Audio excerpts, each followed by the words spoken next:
Morocco. Morocco is located in the northeast corner of Africa.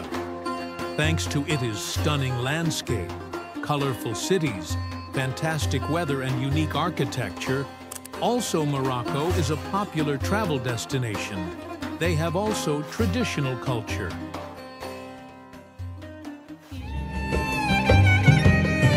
Morocco শহরের 1000 বছর পুরনো কুতুবিয়া মস্ক। হাজার হাজার মানুষ দূর দেশ থেকে দেখতে আসে এই মসজিদ, কিন্তু সবাই এটার ভিতরে ঢুকতে পারে না। মুসলমান হওয়ার সৌভাগ্যে আমার কপালে জুটেছিল এর ভিতরে যাওয়ার আর এক ওয়াক্ত নামাজ পড়ার সুবর্ণ সুযোগ। আলহামদুলিল্লাহ, এই যে হাঁটতে হাঁটতে যাচ্ছি, এখানে সবাই অজু করে। অজুর জায়গাটা খুব সুন্দর, একটা ফোয়ারার মতো। এখানে বসে পানি নিয়ে অজু করে সবাই। অজু টজু করার পর এটা ভিতর থেকে, মস্কের মিনারটা আমি ভিতর থেকে দেখাচ্ছি। খুবই খুবই শান্তিপূর্ণ একটা জায়গা। খুব ভিতরে ঢোকার পর আমার খুব ভালো লাগছে। মুসলিম হিসেবে আমার এই সৌভাগ্যটা হওয়ায় ভালো লাগতেছিল। যাই হোক, আস্তে আস্তে আবার ওই ভিতর থেকে দেখানোর চেষ্টা করতেছি। আর এই হলো আমাদের মসজিদের ভিতরটা। মসজিদের ভিতরটা সবসময় একই রকম লাগে। সোজা হাঁটতে হাঁটতে ইমাম সাহেব যেখানে বসে নামাজটা পড়ায়, ওই জায়গায় চলে আসলাম। আলহামদুলিল্লাহ, ধন্যবাদ।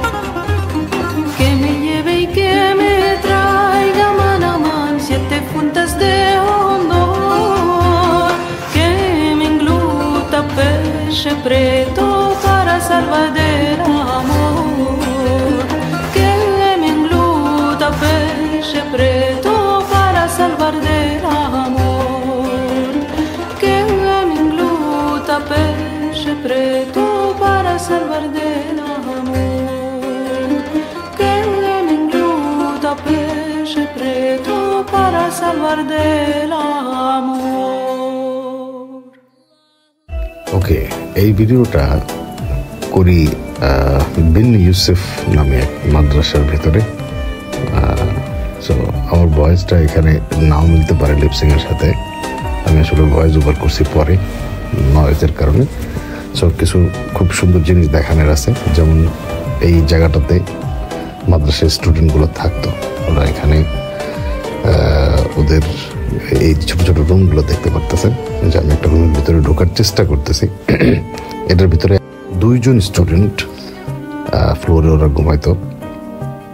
আর এই যে ওদের বইটই রাখার জায়গা, আর এখানে একটা ছোট্ট জানলা, খুব সুন্দর। দেখেন বাইরে কিন্তু একদম আকাশের সাথে খোলা, যাতে আলো আসতে পারে। আর এখানে বইটই রাখতো। আর ঠিক এই রুমের বাইরে গেলে মাঝখানে যে করিডোরটা, এখানে ওরা গল্প টল্প করতো। 7 জন স্টুডেন্ট থাকতো, 7টা রুম এরকম। আর উপরে ওরা পড়ালেখা করতো একই স্টাইলে, উপরে 7টা রুম তৈরি করা। সো উপরে ওরা করতো লেখাপড়া, আর এই বাচ্চাগুলা নিচে এখানে থাকতো। আর এই মাঝখানের জায়গাটাতে ওরা কাঠ দিয়ে শুনছি রান্নাবান্নাও করতো। আর এই যে আমার গাইড, এই যে রুমটার সাথে একটু বেশি পরিমাণ আর্টিস্ট করা, রাইট, ওটা আবার একটু উন্নত স্টুডেন্ট। আচ্ছা, এখন চলে আসছে উপরে। ঠিক সেম 7টা রুম যে দেখালাম নিচে, যেগুলোর ভিতরে ওরা থাকতো, ঘুমাইতো, খাওয়া দাওয়া করতো। এখন ওখানে কিছু মানুষ টুরিস্ট বসে রয়েছে। আচ্ছা, আর এই ঠিক উপরে ওরা এই রুমগুলোতে আবার পড়ালেখা করতো। আর ওদের পড়ালেখার সিস্টেমটা অন্যরকম ছিল। একটা রুমের ভিতরে 2টা স্টুডেন্ট করে পড়তো।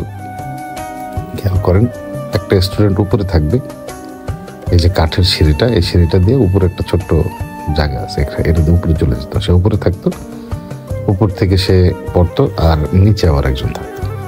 তারা আবার কোনোটা বিশেষ কারণে এই জায়গাটা সুইচও করতো সাবজেক্ট অনুযায়ী আর কি।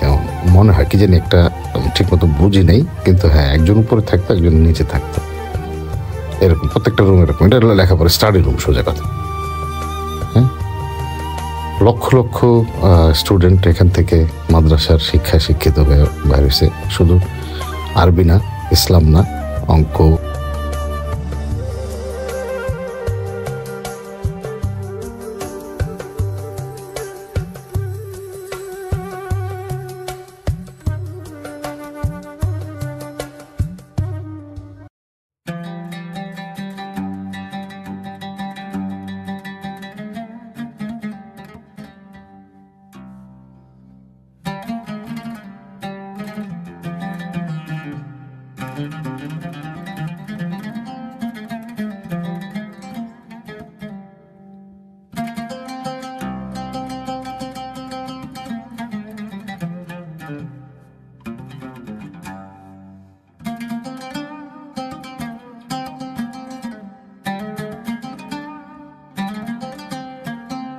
Hello.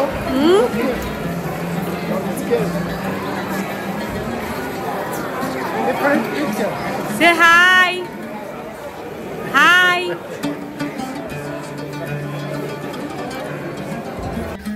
এই জায়গাটা হয়তো ওদের, এটা দেখেন খুব সুন্দর কাজ করে। এখানে কিন্তু কাজ খুব প্রচুর কাজ করা, আরবি লেখা, প্রত্যেকটা জিনিস ডিটেল, পরিষ্কার পরিচ্ছন্ন, এবং কোনো ইয়ে নাই। আমি এখানে একটা ভিডিও দেখছি, ওরা এন্ট্রি দরজায় ভিডিওটা রেখে দিছে, যেখানে আর কি কীভাবে এটারে পরিষ্কার করছে আর কীভাবে এটারে মেনটেন করে, ওটার কিছু তথ্যচিত্র আছে। যাই হোক, অসাধারণ, খুবই অসাধারণ ফিল। লক্ষ লক্ষ মানুষের ইসলাম পড়ালেখা করার জায়গা। ধন্যবাদ।